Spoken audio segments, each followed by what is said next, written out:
9। आज हमारे पास जो टॉपिक है वो है 5 किंगडम सिस्टम।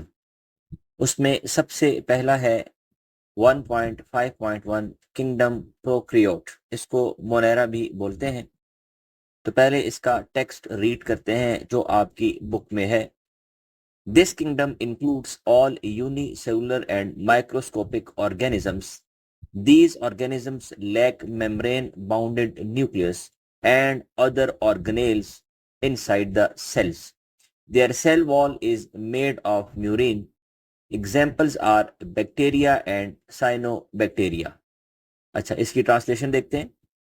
इस किंगडम में सब यूनिसेलुलर और माइक्रोस्कोपिक जानदार आते हैं। इनके सेल में न्यूक्लियस और दूसरे ऑर्गेनेल्स नहीं होते। ये ऑर्गेनेल्स वाली मेम्ब्रेन भी नहीं होती। इनका सेल वॉल म्यूरिन से बना होता है। मिसाल के तौर पर बैक्टीरिया और साइनोबैक्टीरिया। और ये याद रखें, म्यूरिन जो है ये शुगर और अमीनो एसिड से बनी है। तो इसमें इसने क्या बात की है, इसमें ये कहा है इसने कि ये सबसे पहले तो इतने छोटे हैं कि इनमें एक सेल होता है, इनमें जितने जानदार पाए जाते हैं ऑर्गेनिजम्स। दूसरा, ये माइक्रोस्कोपिक जानदार हैं, यानी आंखों से हम इनको नहीं देख सकते। और इनके सेल में न्यूक्लियस और दूसरे ऑर्गेनेल्स जैसे गोल्गी बॉडी, माइटोकॉन्ड्रिया और इस तरह गोल्गी कॉम्प्लेक्स आप कह दें या XYZ जो भी है वो नहीं होते। ये ऑर्गेनेल्स वाली मेम्ब्रेन भी नहीं होती, यानी कि इसमें मेम्ब्रेन है नहीं तो ऑर्गेनेल्स कैसे वहां पर रह सकते हैं।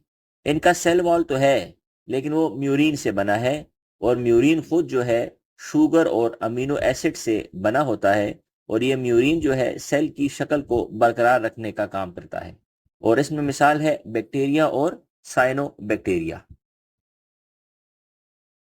जी, ये पिक्चर्स हैं जो कि किंगडम मोनेरा या किंगडम प्रोक्रियोट के ऑर्गेनिजम्स हैं।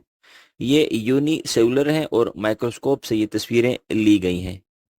ये आप देख सकते हैं, इनमें एक सेल जो है तो एक होता है, बाकी कोई चीज नहीं होती, ना सेल वॉल है और ना सेल ऑर्गेनेल्स हैं। बस ये जानदार हैं जो कुदरत ने बनाए हुए हैं। ये उनकी पिक्चर है।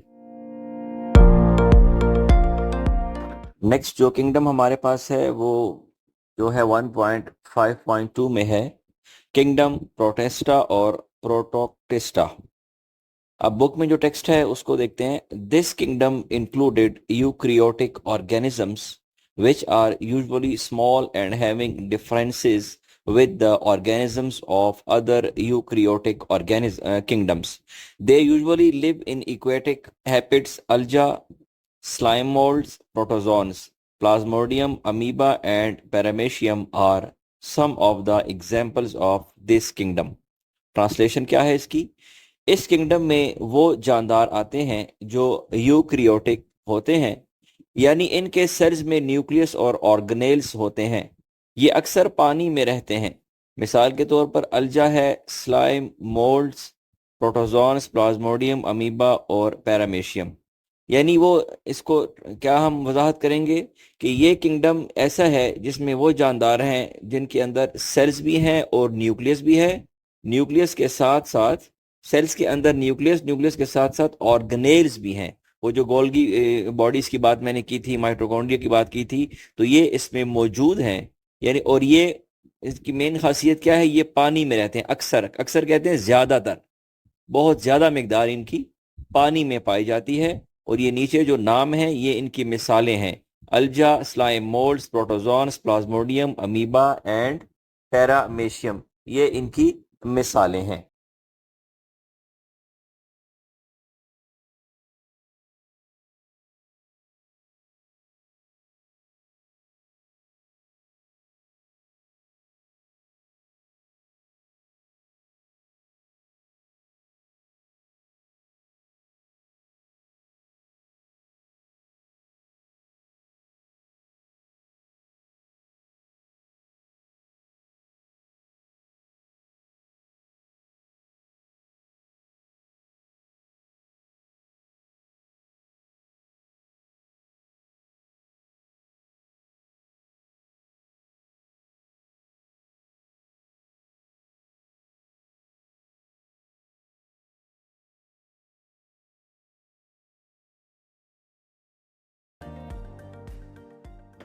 अब इसके बाद है 1.5.3 किंगडम फंजी। फंजाई भी कहते हैं, फंजी भी कहते हैं इसको, जो आप प्रोनाउंस करें। टेक्स्ट फ्रॉम बुक, बुक से जो टेक्स्ट है वो पहले रीड करते हैं।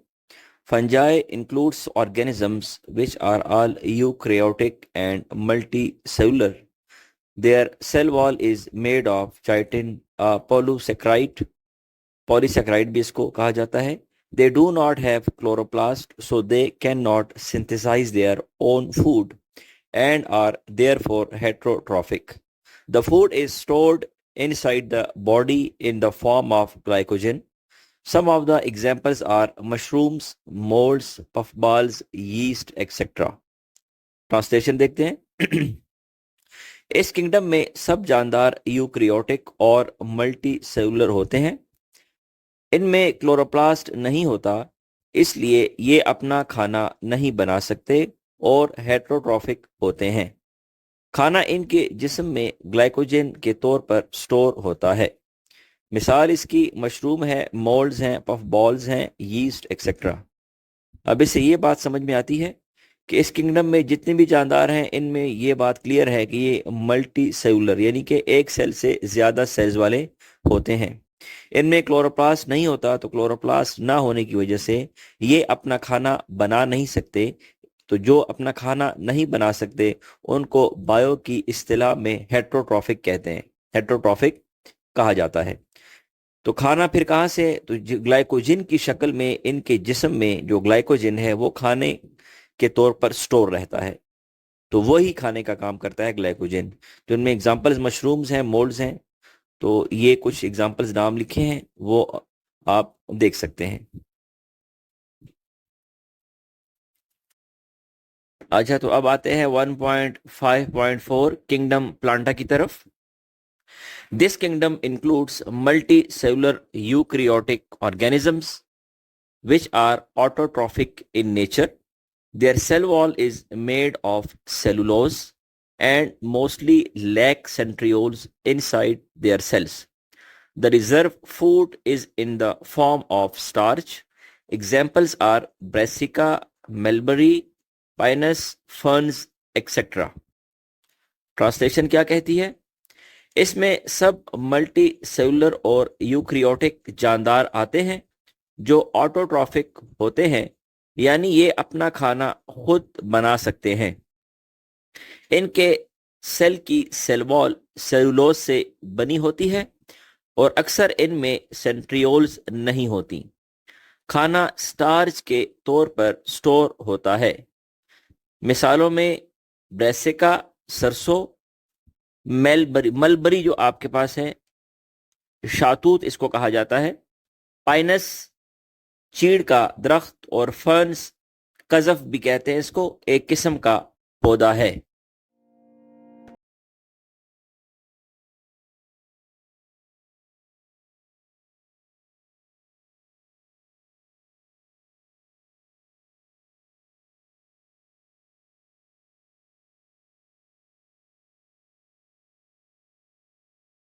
One 1.5.5 kingdom animalia. This kingdom includes multicellular and eukaryotic organisms which are heterotrophic in nature. These organisms lack the cell wall and centrioles are present in the cell. The reserve food is glycogen. The members of this kingdom can be split into two groups, that is vertebrates and invertebrates. Animals include jellyfish, worms, insects, fish, reptiles, birds, mammals, etc. Translation.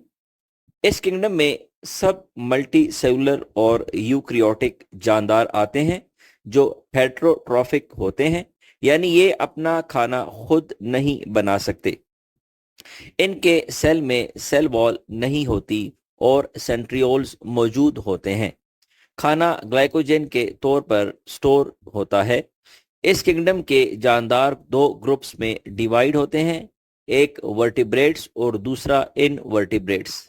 मिसाल इसकी jellyfish, worms कीड़े, insects हशरात, fish मछली, reptiles रेंगने वाले, birds जो परिंदे हैं, mammals और वो जो दूध पिलाते हैं।